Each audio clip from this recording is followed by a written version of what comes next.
got to get out of here. Sam, what are you doing? Are you leaving me? No, this quarantine is driving me crazy. I've got to get out of here. I want to get on an airplane and go far away. I know, babe, but who knows how long the quarantine's gonna go on for. It could be months. I got a better idea. We can travel the globe playing Pan Am. Really? Hey guys, I've got Pan Am, Triumph in the Golden Age of Air Travel on the table here. Let me let you guys look at it. This is a worker placement route building economy game in which you represent a fledgling airline company competing against one another, trying to claim routes on the board, eventually for the purpose of selling to Pan Am so that you can have money to be able to buy their stock. And whoever owns the most stock at the end of the game is the winner. So let me explain how this game works. There are 7 rounds in a game, and you follow this round sequence here, which is printed on the player board. So that's very nice. It's easy for each player to understand where they're at in the game. You will begin each round by flipping over one of these event cards that tell you something that happens, along with something that happens to Pan Am stock, which is very important. And then it'll also show you how many times they are going to expand at the end of that round. Eventually, what you will be doing in this game is placing out your workers on the different action spots throughout the board, trying to gain either airports, destination cards, or additional planes that you'll use to claim routes and get these directive bonus cards. So let me explain how all that works. The airports, destination cards, and airplanes all work pretty much the same way. When you come to one of these spaces, you put your marker here on the lowest number, and you're saying that's how much money you would pay to gain one of those resources. Other players can then bid higher than you, in which case you would take back your worker, and that player would then be paying that much money. So there is a little bit of an element of bidding higher than one another and sabotaging their strategies. So keep that in mind. Non-gamers who have not played a lot of board games might not like that element to the game. Just make sure they completely understand that, and that's a part of the game, and they can bid higher than you to kind of get back at you. What these airports are good for, they help you to gain landing rights in a certain city. So how that works is, in order to claim a route, you need to be able to have landing rights in the 2 cities that you're trying to connect. If you have a card, you already have landing rights in the city on that card. So for instance, if I have Lima here, I already have landing rights for Lima. If I want to build a route, I would need landing rights in the city that I'm connected to. So let's say Bogota, for instance. Well, you could have the Bogota card and you would have landing rights there and you would already be able to claim the route. But let's say you don't have Bogota. If you were to win one of your airports, you could put your airport in that city and you would have landing rights in that city for the rest of the game. And then you could claim this route. But let's say you don't have the airport. An additional way that you can get landing rights is to have a card of the same color as that city, and you would discard this card out of the game and you would gain landing rights in Bogota, and now you could claim that route. If you don't have a card of that same color, but you do have 2 cards of a different color that are the same color, so for instance these 2 purple cards, I could discard both those purple cards and then I would now have landing rights in Bogota, and I could claim this route. Now in order to claim the route, I need to have an airplane, and that airplane has to be of a like value or greater value. So this one route will take any airplane, so I could claim it with my smallest tri-motor airplane. And you can see that there are lines on the tips of the wings of the airplane, and that tells you what level of airplane it is. So this is a 1 airplane. If I wanted to claim this route right here, Port of Spain to Buenos Aires, I would need at least a level 3 or 4 airplane to claim that. And so I would need one of these bigger airplanes that aren't available until later in the game to be able to claim that route. Now what you're trying to do in this game is claim routes, like I said, that eventually will be bought out from you by Pan Am when they expand. At the end of each round, the first player is going to roll this die a number of times indicated on the event card. And whatever comes up, there are different patterns of lines here on the die. And whatever patterns of lines come up show you which direction they are going to expand from Miami. So they can either expand south here into Havana and Mexico City, or north into New York and Bermuda, or out east to San Juan and the Port of Spain. And I know this map is not to scale and not geographically correct. But let's just say that they are going to expand into Havana. How that works is Pan Am would put one of these little tokens here and they would claim that route, and now no one can have that route for the rest of the game. Pan Am owns it. But if you had that route, so let's say the red player here had one of their giant planes on that route for some reason, then Pan Am's going to buy that route from you. And how that works is you would gain back your airplane. You would lose whatever income you've gained from that. So the income is an important thing here that gets kept track here on your board. You gain income for every time you claim a route and for every time you place an airport.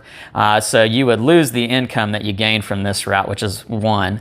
But, however, Pan Am's going to pay you money based on this scale over here for that route. So that was a 1 route, and they would pay you $5 for it. And that's pretty good, because with that money that you gain from them expanding, you are then going to use to buy stock from them. And so this little marker here keeps track of stock. And again, that stock price is indicated on these cards here. And the stock can go up, it can go down throughout the course of the game, and that's kept track on this scale. So at the end of each round in player turn order, you are going to decide how much of your money that you want to spend buying stock. So if the stock is at $5, I could spend, it looks like I have $12 here, I could spend 10 of my dollars to buy 2 shares of stock. And again, shares of stock are essentially victory points at the end of the game. That is pretty much the game. You play 7 rounds. Whoever has the most stock is the winner. One other thing that I do want to go over with you guys to make sure you're aware of when you're playing with non-gamers, these directive cards, they can be a little challenging to understand. Just make sure you that you explain to your non-gamer friends that whatever is printed here below the line tells you when you can play this card. So for instance, sell one of your routes to Pan Am. This can be played during the Pan Am phase. That's when they expand. And the little red part here tells you when exactly in that phase you can play it. So whenever the first player is rolling this expansion die, you can play this card and sell one of your routes to Pan Am. There is one other directive card that I want you guys to know about. It's this secret stock card. It says buy 1 stock at no cost, play at the end of the game. If you understand that, that means that this card right here is essentially a victory point, a free victory point. There are 8 of these cards in the deck. And so there are essentially 8 free victory points at grabs that you just get by luck of the draw in this deck. So I don't know how your thoughts and feelings are on that. It does swing the game. In the games that we've played, this does play a huge factor in it. And it can leave a sour taste in your non-gamer friends' mouths if they are beating you and they feel like they're playing really well, and then you drop 5 of these at the end of the game to steal victory from underneath them.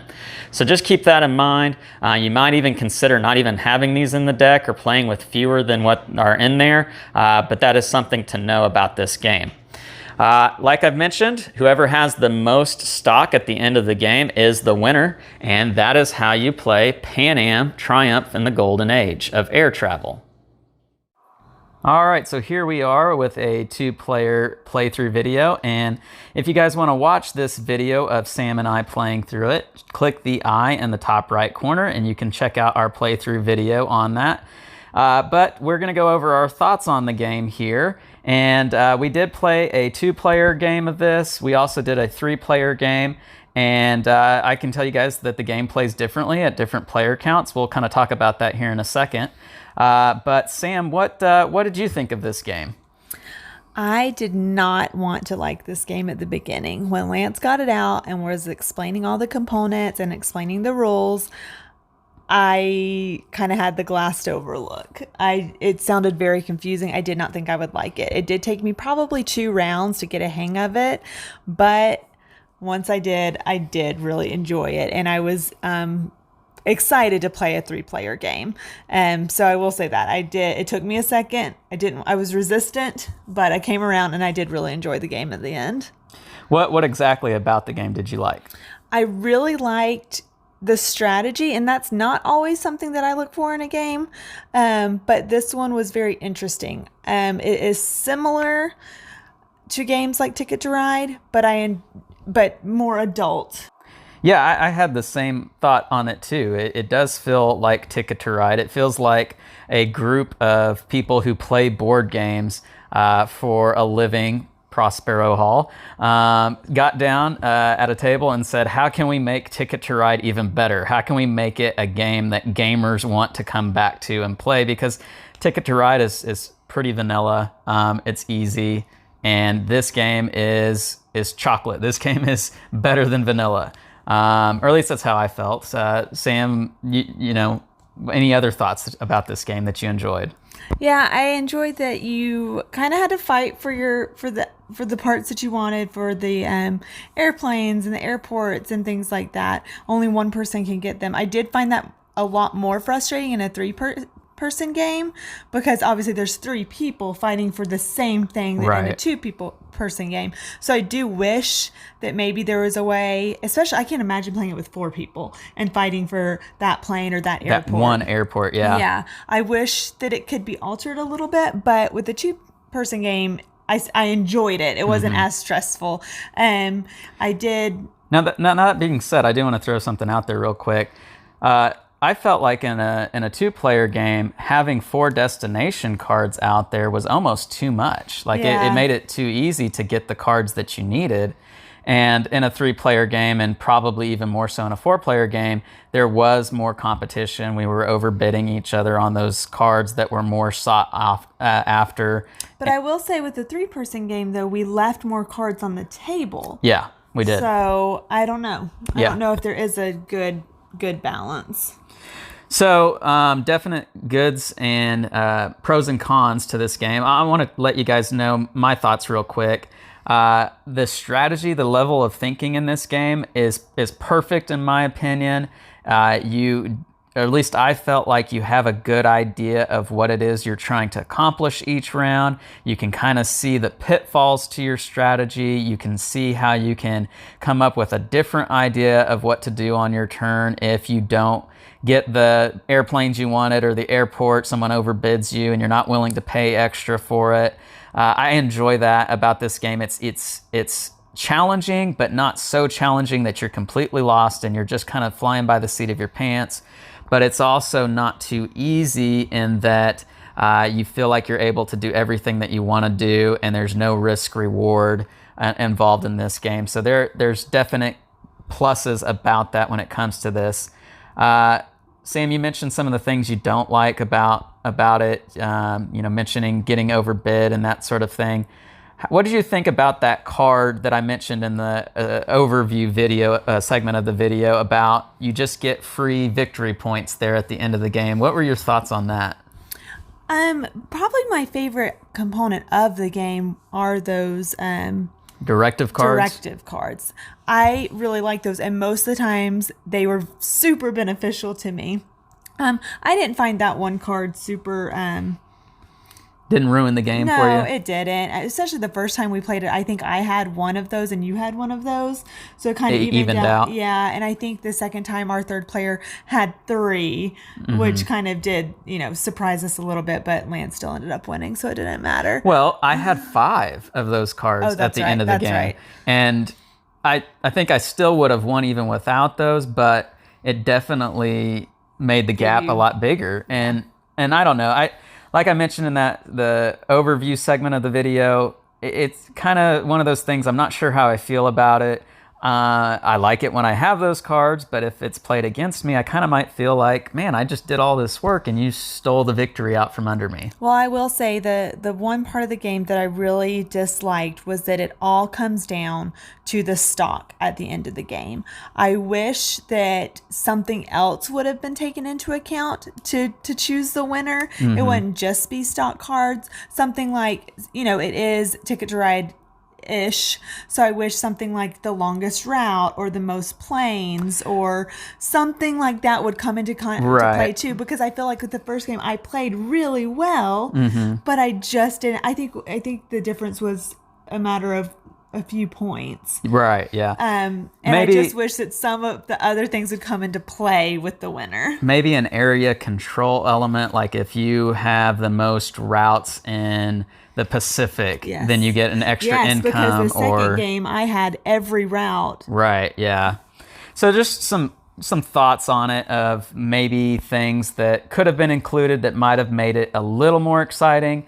But let me be clear with you guys. We really enjoyed this game. Yeah, we did. We're kind of nitpicking at this point on it. I think we're just thinking about, ooh, it would be really fun if we did this or this or this. But we really enjoyed it. It's not a game, well, we didn't like it, we're not going to play it again because of this. Well, so with that being said, let's get into our ratings real quick.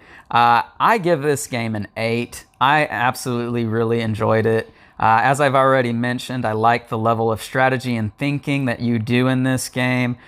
Turns are clear. After you've played a couple of turns, you know absolutely everything that's going on with it. The event cards change the game up. It's not going to be the same game every time you play it, and there is that variation of having Pan Am start in Rome, and so that just makes the game really cool. How about you, Sam? What rating do you give? I would give it an 8 as well. It was a really fun game. It's not a super long game either. I like games that have rounds because you know there's an end. Okay, so that being said, would you recommend this game for non-gamers? I would, but not as a starting game. Maybe Ticket to Ride? Yes. Okay. All right, guys, if you liked this video, please like and subscribe. Hit that bell to check out our new content. This has been Love to Hate.